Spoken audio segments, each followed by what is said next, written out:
Hey guys, आज हम बात करने वाले हैं वॉरेन बफे के बारे में। सो आप सभी जानते हैं वॉरेन बफे को। कितने बड़े इन्वेस्टर हैं, यूएसए में कितना नाम है इनका।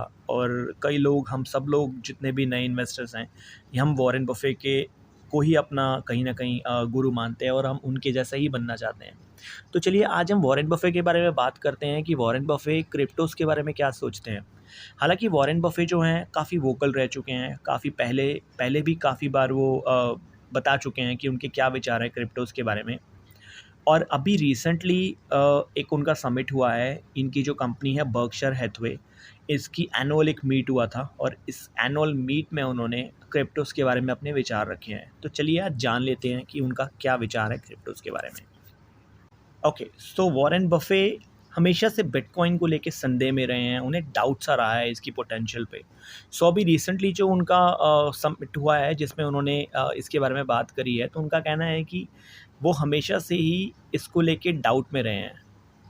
अब उनका कहना है कि दुनिया में जितने भी बिटकॉइंस हैं, अगर आप उनको ला के दे दें, उसके बदले में वो सिर्फ $25 भी आपको नहीं देंगे। सो यू कैन इमेजिन कि बिल्कुल भी ट्रस्टवर्दी नहीं है। अब उनका आगे रीज़न क्या है ऐसा कहने का, तो वॉरेन बफे ने कहा है कि बिटकॉइन किसी चीज़ का उत्पादन नहीं करता है और ये प्रोडक्टिव नहीं है। अब उनके हिसाब से बिकॉज़ कोई चीज़ वो प्रोड्यूस नहीं कर रहा है बिटकॉइन, तो वॉरेन बफे के हिसाब से इसमें इन्वेस्ट करना भी बेनिफिशियल नहीं है।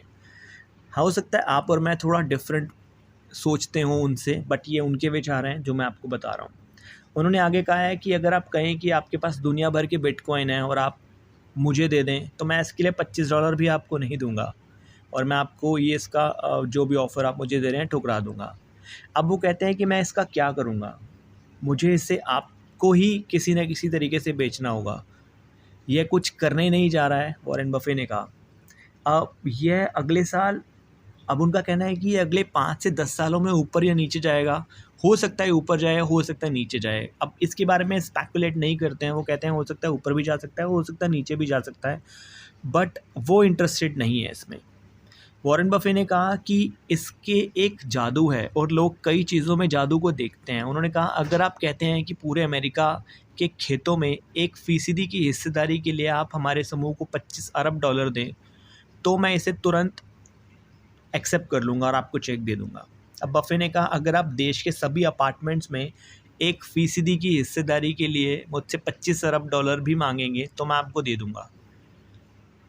अब उनका कहना है कि अपार्टमेंट में किराया मिलेगा और खेतों में किसान अनाज पैदा करेंगे, लेकिन बिटकॉइन से क्या पैदा करेंगे इसके बारे में वो नहीं जानते। अब यही रीज़न है उनका कि वो इसमें इन्वेस्टमेंट नहीं करते। इससे पहले अगर आप उनके पुराने स्टेटमेंट्स देखेंगे बिटकॉइन के बारे में, तो उन्होंने इसे बिटकॉइन को एक रैट किलर, चूहे मारने की जहर के जैसे भी इसको बताया था।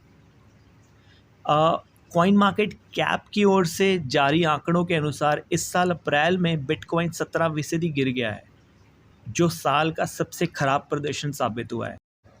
अब वॉरेन बफे के विचारों को सुनने के बाद आप और मैं जो इन्वेस्ट कर रहे हैं, हम शायद कहीं ना कहीं इस बात को लेके डिफ़र करते होंगे वॉरेन बफे से।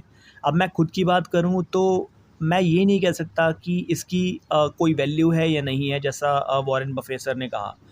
बट एटलीस्ट ये एक नई चीज़ है जो, जैसे आप सभी जानते हैं, ये ब्लॉकचेन पे वर्क करता है और ब्लॉकचेन, आप कह सकते हैं ब्लॉकचेन एक फ्यूचर है, एक फ्यूचरिस्टिक अप्रोच है। हालांकि जो वॉरेन बफे करते आ रहे हैं, स्टॉक्स खरीदना, परचेज़ करना और उसको सेल करना, वो एक डिफरेंट चीज़ है और crypto all together is a different thing.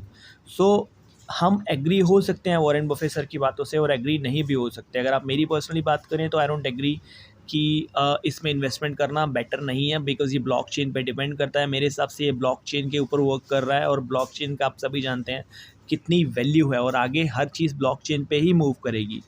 सो ऐसा कहना कि बिकॉज़ इसकी वैल्यू नहीं है तो ये आगे ग्रोथ नहीं करेगा, कहीं न कहीं मुझे ठीक नहीं लगा, बट ये हो सकता है मेरे विचार हों। आप क्या जानते हैं प्लीज़ नीचे कमेंट बॉक्स में कमेंट करें और मिलते हैं अगली किसी वीडियो में। Thank you very much for listening.